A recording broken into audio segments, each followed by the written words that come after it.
Boa noite, pessoal. Meu nome é Edmilson. Eu sou aluno do mestrado profissional em Educação Física, o ProF, Polo de Prudente, e junto com os alunos Alana e Tiago, eu vou apresentar algumas reflexões referentes à disciplina Problemáticas da Educação Física, a partir de uma proposta que é o seminário, né, um trabalho referente a essa disciplina ofertada pelo mestrado. Eu vou começar apresentando um material, um texto, e logo em seguida os meus amigos também irão apresentar, trazer algumas reflexões e algumas temáticas a serem discutidas. Bom, pessoal, o seminário que vamos apresentar, ele tem como base o tema referente à segunda semana de atividades da disciplina Problemáticas da Educação Física, que foram disponibilizados 2 textos, né, como referência a essa segunda semana de atividades. O primeiro texto, a educação física como componente curricular da educação básica, aspectos legais, dispensas nas aulas de educação física, em Polseto e Darido, 2018. E o segundo texto trata do afastamento e a indisciplina dos alunos nas aulas de educação física escolar. É um artigo escrito por Darido, Gonzalez e Jim Siene, em 2018 também.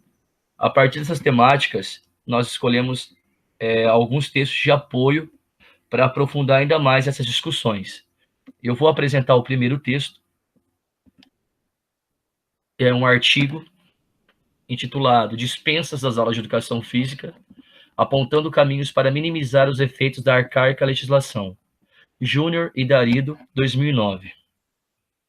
Antes de entrar realmente na temática do artigo, né, nos apontamentos que o artigo traz, eu vou trazer algumas questões como reflexão. Como a educação física é vista na escola? Qual o seu papel? A educação física possui a mesma importância curricular das demais disciplinas? E uma terceira questão é, as dispensas ocorridas na educação física também ocorrem em outras disciplinas na mesma proporção? Fica essas questões aí para uma reflexão mais ampla. A pesquisa. O artigo, pessoal, ele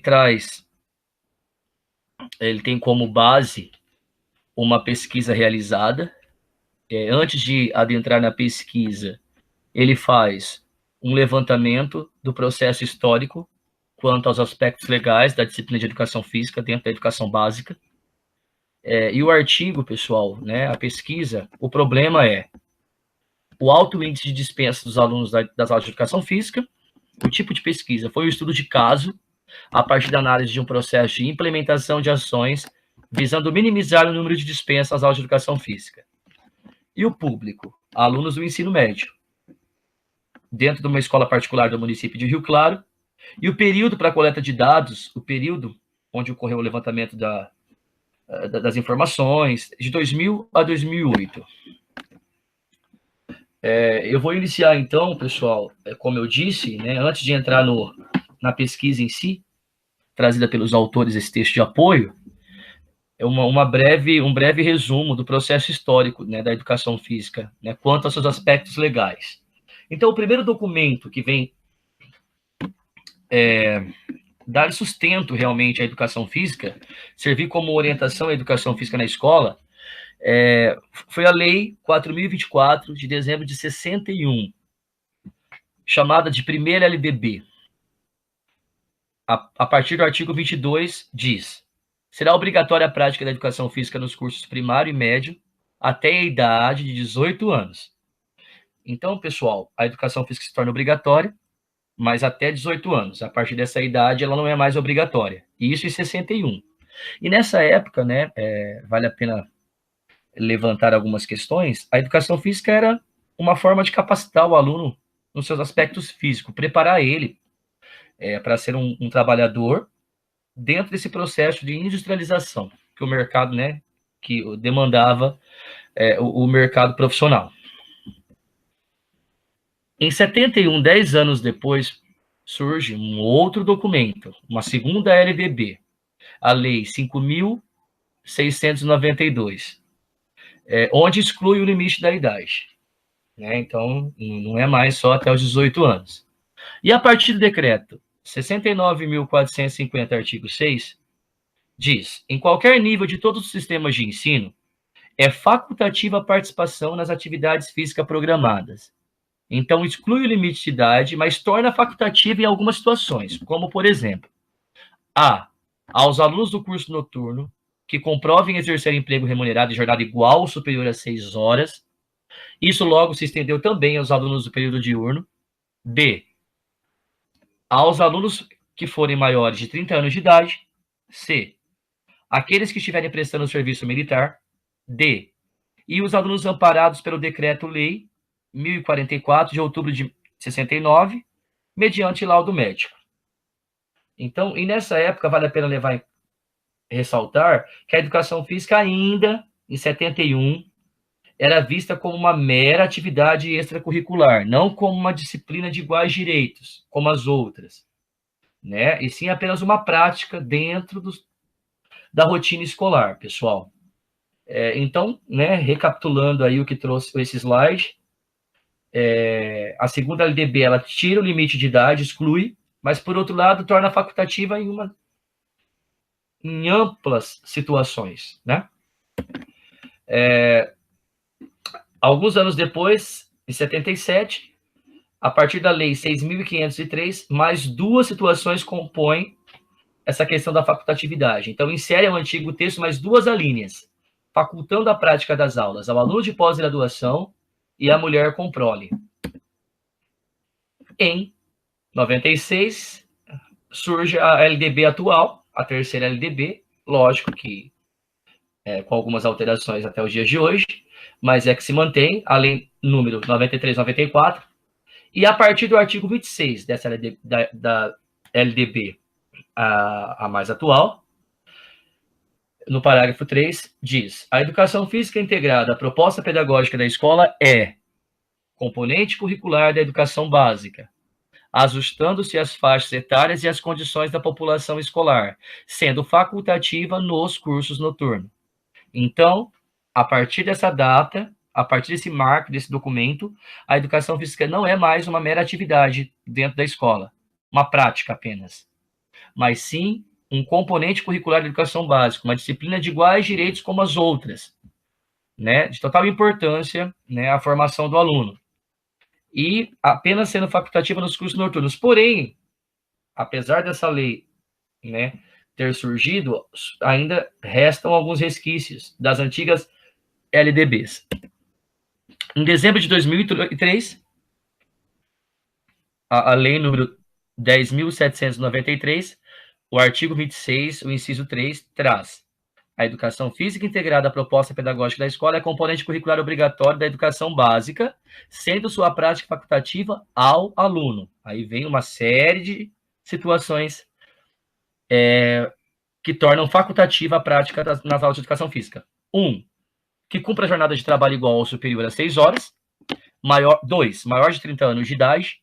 3, que estiver prestando serviço militar inicial ou que, em situação similar, estiver obrigado à prática de educação física. 4, amparado pelo Decreto-Lei 1044, de 21 de outubro de 69. E 6, que tenha prole. Ou seja, acontece o quê? Um retrocesso. Essa questão da facultatividade é um retrocesso. Ela passa a se tornar um componente curricular obrigatório, isso seria uma vitória. Por outro lado, né, esses amplas situações que favorecem a questão da facultatividade simbolizam um retrocesso dentro da área. Agora vamos à questão da pesquisa do artigo, depois desse breve, né, resumo da educação física quanto aos aspectos legais. Entre 2000 e 2004, né, nessa escola onde foi realizada a pesquisa, no município de Rio Claro, uma escola de ensino médio, as dispensas apresentaram um índice alarmante, ficando entre 1/3 e metade dos alunos matriculados. Isso no período de 2000 a 2004. Foi levantadas as informações. Muito alto é o índice. E os fatores, né, que fortaleciam, que determinavam essa questão das dispensas, né, essa cultura da dispensa, eram as aulas fora da grade, em período contrário e oposto, critérios e controles muito frágeis na triagem das dispensas, a inexistência de notas bimestrais e uma propagação de uma cultura de dispensa, como eu já disse. Então, se tornou comum, não quero fazer educação física, lei, de certa forma, me ampara, e pronto, eu trago um atestado, o professor não vai a fundo, não investiga a veracidade e se torna uma cultura, a questão da dispensa, né? E aí reflete nesses índices alarmantes. A declaração também de academias ou clubes, eu faço atividade já física em outras instituições, então eu quero ser dispenso das aulas, quero ser dispensado das aulas. E os exames vestibulares também é uma questão, o aluno quer se preparar mais para os exames vestibulares, não tem tempo, e a disciplina que ele vai querer sacrificar, vamos colocar entre aspas, seria a educação física pelo seu desprestígio, né, pessoal? E por essa cultura aí da dispensa. Esses são os fatores que determinavam essa questão.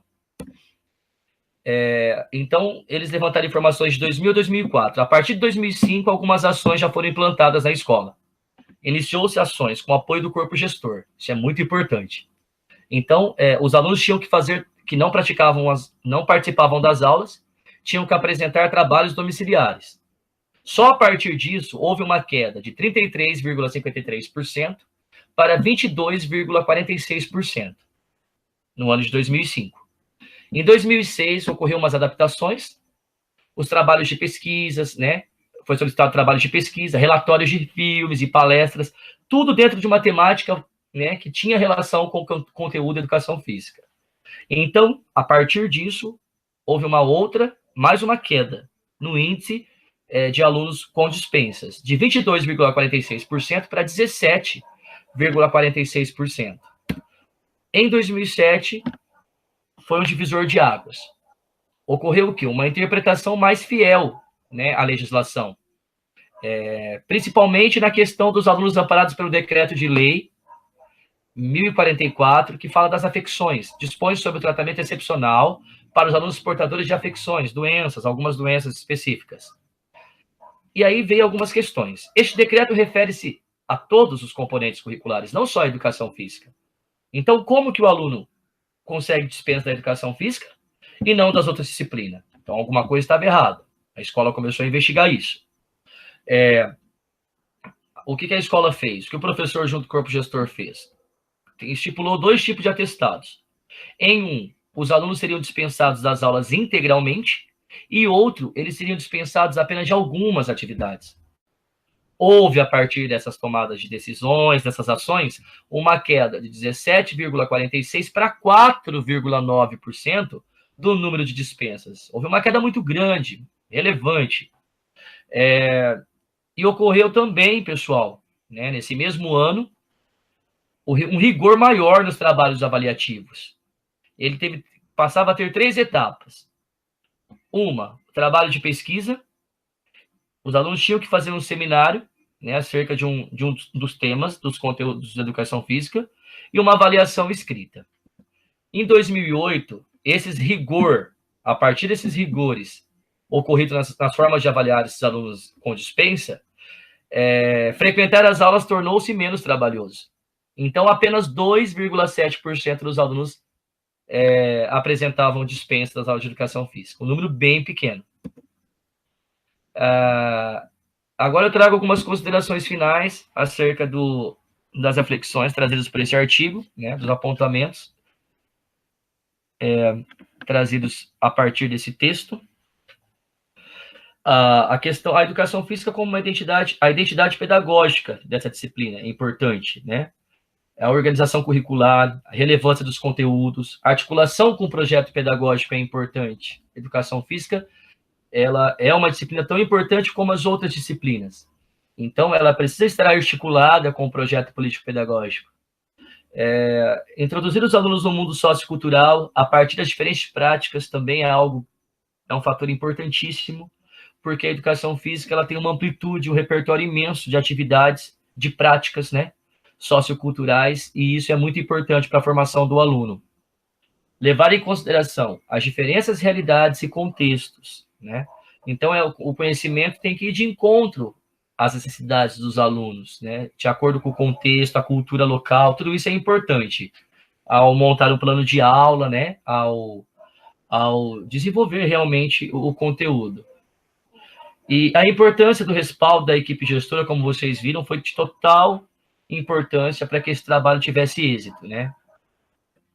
A qualidade das aulas de educação física, né, essa questão, evitando o conteúdo de esportes repetitivos e rola-bola. Bom, pessoal, quando a gente fala de conteúdos esportivos repetitivos, vem as abordagens tradicional, pessoal. Desde 80, né, desde as décadas atrás,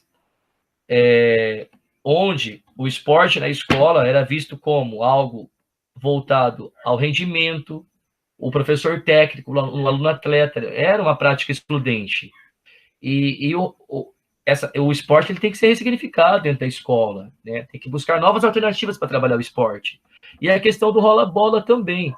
O professor joga a bola, os alunos por si só se dividem, se organizam e praticam aquilo que eles têm mais vontade, mais afinidade. E a educação física se perde o seu valor a partir dessas práticas.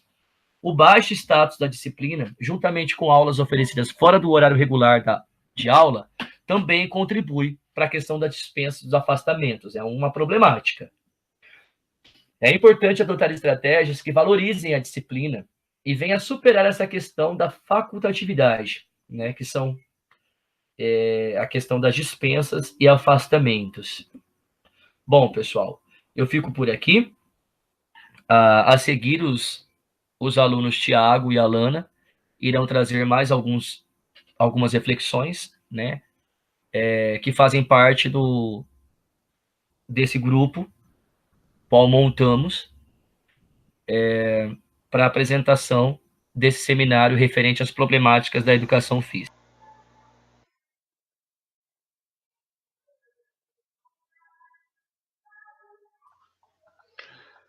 Olá, colegas do mestrado profissional em educação física. Nós vamos agora refletir um pouco sobre uma problemática que envolve a nossa disciplina, que é o afastamento dos alunos nas aulas de educação física escolar. Através desse mapa conceitual, nós vamos observar aqui que existem duas formas de afastamento. O afastamento que ocorre quando o aluno não está envolvido na aula, mesmo estando presente na aula, e o afastamento que ocorre quando o aluno não comparece no dia da aula. Esse aluno que não está envolvido com a aula, as possíveis causas desse não envolvimento é a repetição de conteúdos. Essa repetição de conteúdos a gente consegue observar bem nas práticas esportivistas, que tratam dos esportes mais tradicionais, basquete, voleibol, futebol e handebol, e nas práticas tradicionais também. Outra possível causa é o insucesso e a exclusão. Esse insucesso e exclusão também são muito vistos nas práticas esportivas, já que essas práticas, elas dão ênfase na competição, elas dão ênfase nos mais habilidosos, muitas vezes excluindo os considerados menos habilidosos. As aulas são do tipo treino, que trabalham o desenvolvimento de técnicas, táticas e fundamentos que abordam especificamente os aspectos procedimentais.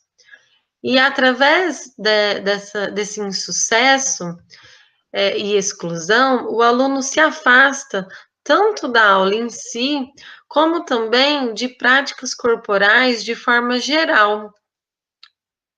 esse insucesso, essa exclusão, vai refletir até mesmo nas suas escolhas fora da escola. Outra questão aqui do insucesso e da exclusão é por questão de gênero, que muitas vezes as atividades propostas, elas são direcionadas ou ao público masculino ou ao público feminino, causando essa exclusão. Existe também a exclusão por vergonha. Algumas experiências de insucesso geram a vergonha retrospectiva, que é a vergonha pelo que algo que já aconteceu. Alguma experiência mal sucedida faz com que o aluno tenha essa vergonha e se exclua, evite de participar para que não ocorra novamente. Outro tipo de vergonha é a vergonha prospectiva, quando o aluno tem medo de sentir vergonha. Então, ele não arrisca nenhuma prática que possa expor ou que possa oferecer algum risco dele se sentir envergonhado. Outra possível causa são os aspectos legais que regulam a oferta do componente na escola. Esses aspectos legais dizem respeito à facultatividade da disciplina, que podem ser com dispensas da aula ou apenas com dispensas de uma prática específica. Então, é comum vermos alunos sem envolvimento na aula por estarem em condições de alunos dispensados. Outro tipo de afastamento é quando o aluno não comparece no dia da aula. A gente volta aqui como uma causa os aspectos legais que regulam a oferta do componente na escola, e a gente volta na facultatividade da dispensa da aula, não mais só de uma prática específica. Aqui acontece também uma má interpretação da lei, porque muitas vezes os alunos estão dispensados da aula de educação física, mas frequentam as outras disciplinas, sendo que quando esse aluno está dispensado da aula, não frequenta a aula, possivelmente ele também não poderia frequentar outras aulas de outras disciplinas. Outra questão aqui para o aumento do afastamento, em relação aqui quando o aluno não comparece no dia, são as aulas no período contrário ao das demais disciplinas. Essa possibilidade de ministrar aulas no contraturno dificulta o retorno à escola, aumentando assim o índice de afastamentos. Até mesmo os alunos que poderiam estar frequentando acabam não comparecendo devido a essa brecha que acontece na lei, essa fragilidade das dispensas e dos afastamentos. A gente percebe, de acordo com os estudos, com os textos lidos e com a nossa própria vivência, que conforme aumentam os ciclos, avançam os ciclos, aumenta o afastamento, apesar dos alunos, quase em sua unanimidade, preferirem a educação física às outras disciplinas. Mesmo assim, acontece muito essas duas situações aqui de afastamentos. Agora é a nossa vez de pensar nos possíveis enfrentamentos para diminuir, amenizar, ou quem sabe até acabar com essa cultura que cerca as aulas de educação física, que acompanha as aulas de educação física, essa cultura do afastamento. Aqui a gente pode buscar alternativas que abarcam, entre outros aspectos, novas metodologias de ensino, como a gente viu sobre as práticas inovadoras. Essas práticas inovadoras que vão contra aqui as práticas esportivistas, tradicionais, o rola-bola, o abandono do trabalho docente, essas práticas inovadoras que vêm para colocar o aluno como protagonista da aula, para fazer com que esse aluno se sinta parte da aula, que coloquem nos objetivos o desenvolvimento de valores entre os estudantes, que trabalhem aqui os aspectos morais, os valores, que facilitam a vida em sociedade, que permite uma relação com o outro, uma relação de respeito, de tolerância às diferenças, que coloquem a aprendizagem no centro do processo de forma inclusiva. Essa palavra aqui, ó, é muito importante no que se diz respeito às aulas de educação física, aulas inclusivas, aulas para todos. Tirando aqui essas experiências de insucesso e exclusão tão vistas nessas práticas esportivistas, nessa exclusão por gênero, nessa exposição da vergonha, essas aulas inclusivas que respeitam a capacidade de cada um, a individualidade de cada um e o potencial de cada um. Aulas que coloquem a diversidade das possibilidades da cultura corporal de movimento, que abordem todo o leque que ampara essa diversidade tão grande de aulas, que saiam aqui daquela repetição de conteúdos do Quarteto Fantástico, que através dessa diversidade os alunos vão poder ter autonomia, serem reflexivos e críticos em relação a essa cultura corporal do movimento.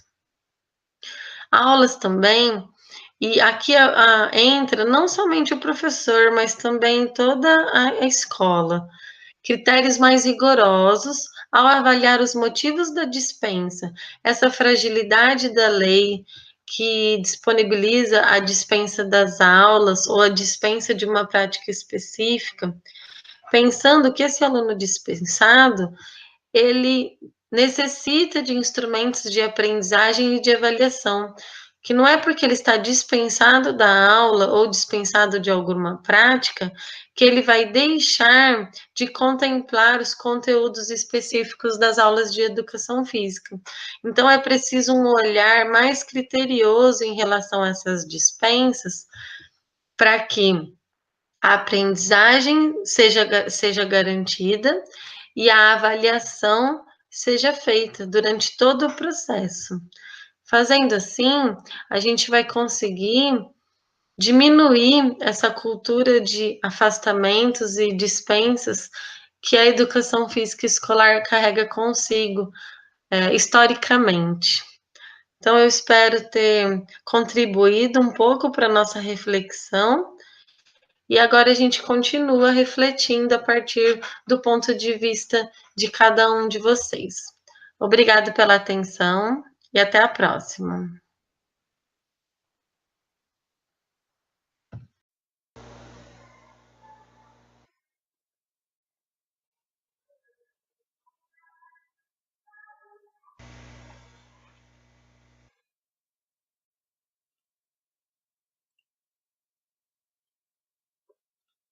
Olá, sou o professor Tiago, mestrando do PROEF pelo Polo de Presidente Prudente, Unesp.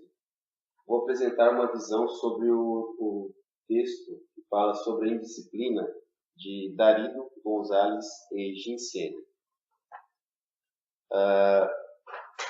Essa indisciplina, num conceito para Lattein, 96, a disciplina é um comportamento regido por um conjunto de regras. São respeitando essas regras. A indisciplina são comportamentos que se opõem aos conjuntos de regras. São comportamentos que vão contra esses conjuntos das regras.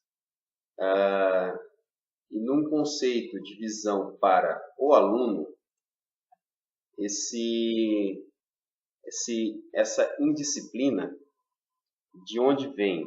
Das aulas desinteressantes, o bullying durante a vida escolar, E o excesso de regras, muitas regras, que causa nesses alunos a sensação de não necessidade de cumprir essas regras. Eles não sabem o motivo, o sentido e os princípios dessas regras, causando revolta. E isso é o que gera a indisciplina para o aluno. Para o professor, essa indisciplina vem da família, da sua cultura, é uma questão cultural, a comunidade em que esse aluno vive, ou que essa escola está inserida, falta de materiais para as aulas, classes muito numerosas, é o que contribui para a indisciplina para o professor e é o que gera o desrespeito ao mesmo. Essa indisciplina, ela gera uma perca de tempo nas aulas, que deixa o aluno sem o conteúdo completo ou sem conteúdos, por essa perca de tempo do professor toda hora ter que parar para chamar a atenção e voltar a atenção do aluno para a aula. Gera, por conta disso, uma desmotivação no professor e também gera na sala o bullying, que acaba o desrespeito com os demais colegas. A indisciplina é um problema complexo, não é de simples resolução, mas é necessário enfrentá-los. É papel do professor ter ações que combatam a indisciplina e necessário um trabalho conjunto entre escola e família. Não é tão fácil de resolver, então o conjunto de escola e família auxilia no combate da indisciplina. O jogo para Burgering 2001 é um espaço de socialização, de domínio da regra com o outro, de apresentação da cultura, de exercício, da decisão e da invenção. Então o jogo ele ajuda no desenvolvimento moral do aluno. E essa moral vai fazer com que ele respeite mais as regras. No jogo ainda, o insucesso, os meninos culpam as meninas por insucesso, ou os menos habilidosos. Então o jogo deve ser voltado para um entendimento melhor, não só do ganhar, mas também do convívio, que ele é um espaço de socialização. Aqui, pesquisas apontadas no texto, algumas pesquisas voltadas para o combate da indisciplina. O futebol calheiro tem poucas pesquisas ainda no Brasil, mas é uma forma também de combate à indisciplina. A forma de jogo, como ele é feito, como ele é jogado, ele é separado em 3 tempos. Vai jogar no segundo tempo, é o jogo em si. No primeiro tempo, antes, já eles se reúnem e definem as regras que vão utilizar durante o jogo, como vai ser a pontuação, a interação de todos os alunos. E no terceiro tempo, eles vão analisar como foi o jogo, como foi o respeito entre os colegas. E isso tudo conta ponto, tanto como os gols também, mas também o respeito entre as regras. e entre os alunos. E ele desenvolve, por conta disso, o respeito mútuo. Também um maior entendimento das regras, por ser eles mesmos que vão criar essas regras. E o interessante é que não tem juiz nesse futebol pé-lierreiro, que é aquele futebol de rua aqui do Brasil. Mais uma pesquisa apontada no texto, Fernandes Rios, 2014. Aprendizagem cooperativa facilita e potencializa a interação e a interdependência positiva. Propicia no aluno essa interação entre eles, entre o professor também, e a interdependência positiva. A aprendizagem cooperativa entre docentes e estudantes são co-aprendizes. O estudante vai aprender com o professor e o professor com o estudante. Isso faz com que o aluno se aproxime mais do professor, ele possa escolher as suas atividades que eles vão praticar nessa aprendizagem cooperativa. Uma outra pesquisa de Ellison, modelo de responsabilidade pessoal e social. Esse modelo de responsabilidade pessoal e social tem 5 níveis. O primeiro nível é o respeito. O segundo, o empenho. O terceiro, a autonomia. O quarto, a ajuda. Esta proposta de Ellison faz o aluno se responsabilizarem pelo seu desenvolvimento e colaborar com o bem-estar dos colegas. E dentro desses 5 níveis, ele vai levar até a sua transferência para a sua vida. Essa foi a forma de apresentar esse trabalho